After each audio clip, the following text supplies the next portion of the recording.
बघा √5 आहे. तर आता हा √5ला डेसिमल फॉर्ममध्ये घेण्यासाठी आपण हा 5 घेतलेला आहे डिवाइड फॉर्ममध्ये आणि त्याला आपण त्याच्या स्क्वेअरची जी येणारी संख्या आहे त्याच्या जवळपासची ती आपण घेतली आहे -4. आता याला 4चा जो रूट येतो तो 2. आपण आता इथे डिवायडेड बाय 2 घेतला आहे आणि इथे प्लसमध्ये 2 केलेला आहे. म्हणजे 2ने 2ला मल्टिप्लाय केल्यानंतर इथे येतो 4. इथे 2 घेतल्यामुळे आपल्या भागाकाराला पण काय जाणार आहे, वरती 2 जाणार आहे. मग 5मधून 4 गेल्यानंतर इथे 1 उरतात. इथे फक्त 5 होता म्हणून आपण इथे हे 0 आपण वाढवून घेतलेले आहेत.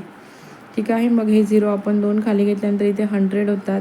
हे 2 + 2 4 होतात आणि परत इथे आपण 2 घेतलेला आहे आणि इथे पण 2 घेतला आहे कारण इथे डेसिमल पॉईंट 0 घेतले म्हणून इथे हा डेसिमल पॉईंट येणार आहे. ठीक आहे.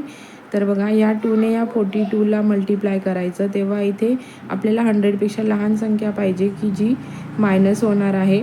मग आपल्याला ही संख्या मिळवण्यासाठी इथे 2नेच मल्टिप्लाय करावं लागेल. जर 3ने 4ने मल्टिप्लाय केलं तर मोठी संख्या येते 100पेक्षा आणि ती मायनस होणार नाही. म्हणून आपण इथे 2ने केलं. इथे पण डिवाइडला 2 आलेला आहे आपला.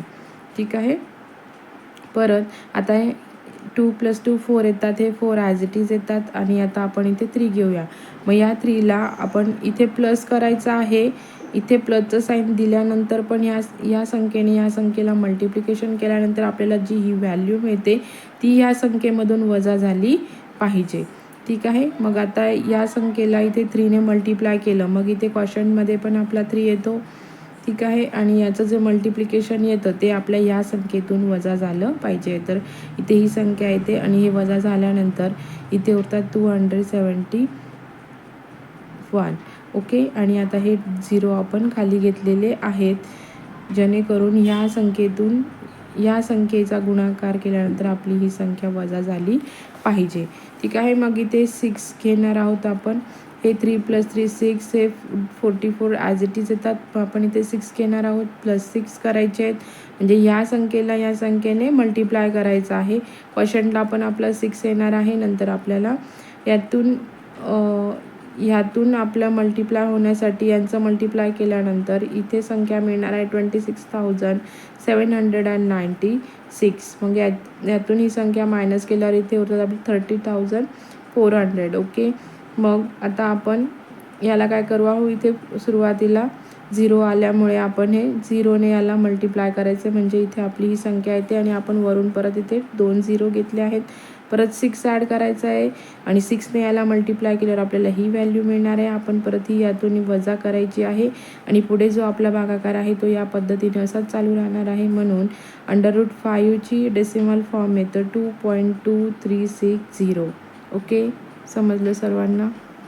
बघा 4th नंबरचं आहे 121/13. तर आपण 121ला 30ने डिवाइड करून घेतलेला आहे.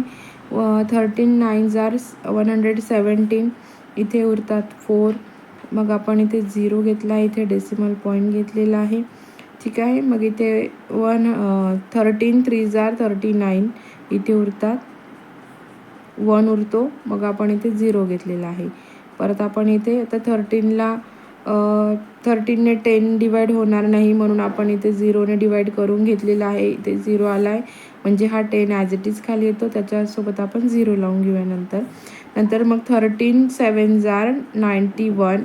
इथे 9 उरतात. परत आपण इथे 0 घेणार आहे. 13 6s are 78. इथे 12 उरतात. परत आपण 0 घेणार आहे. परत इथे 120 येतात. मग आपण 13 9s are 170. तो आपण इथे 0 घेणार आहोत. नंतर परत 13 3s are 39 येणार आहे. इथे 1 उरतो. ठीक आहे. मग ही जी प्रोसेस आहे ही रिक्युरिंगची आहे म्हणजे नॉन टर्मिनेटिंग टाईपमध्ये येते. मग therefore 121/13 = 9.30769 हे त्याचा आन्सर येणार आहे. ठीक आहे.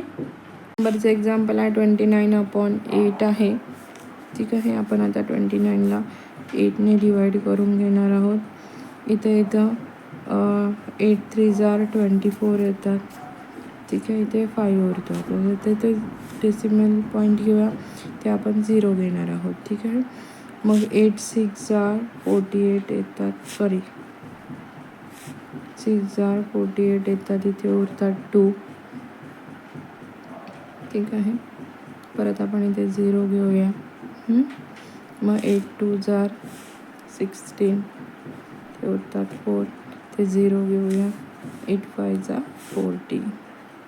ठीक आहे. 0 आन्सर येतं. मग इथे येतं आन्सर 29/8 इक्वल्स टू 3.625. ठीक आहे, समजलं. क्वेश्चन नंबर 4 आहे, show that 5 plus √7 is an irrational number. आता इथे किंवा let's assume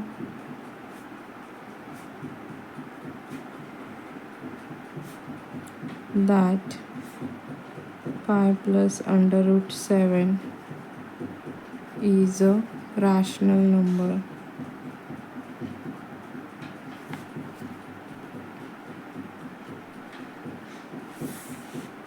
So 5 plus √7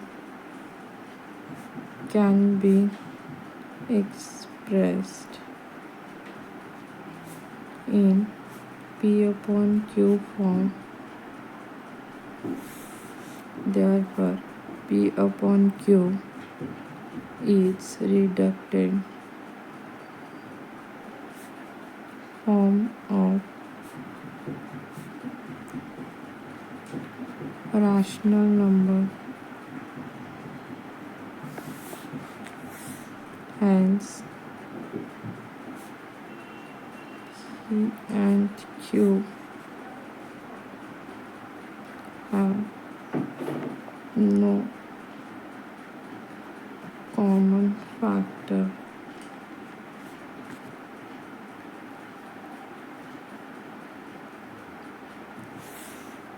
Other than 1. Therefore, 5 plus √7 equals to P upon Q. Therefore, √7 equals to P upon Q minus 5. Above equation is contradictory because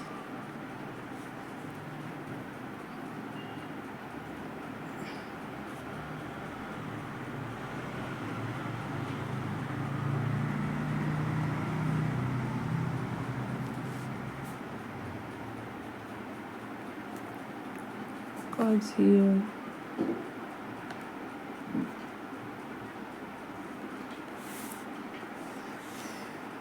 LHS equals to irrational number and RHS equals to rational number.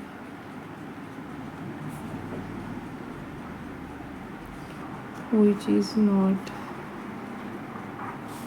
possible.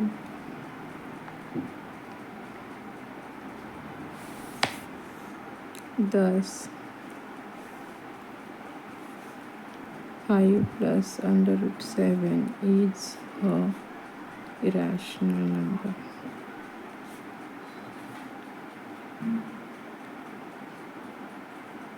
Okay, ठीक आहे, समजलं. असेच नवनवीन video बघण्यासाठी चॅनलला like करा, subscribe करा आणि शेअर करा. बाकीचं बघूया आपण नेक्स्ट व्हिडिओमध्ये. थँक्यू.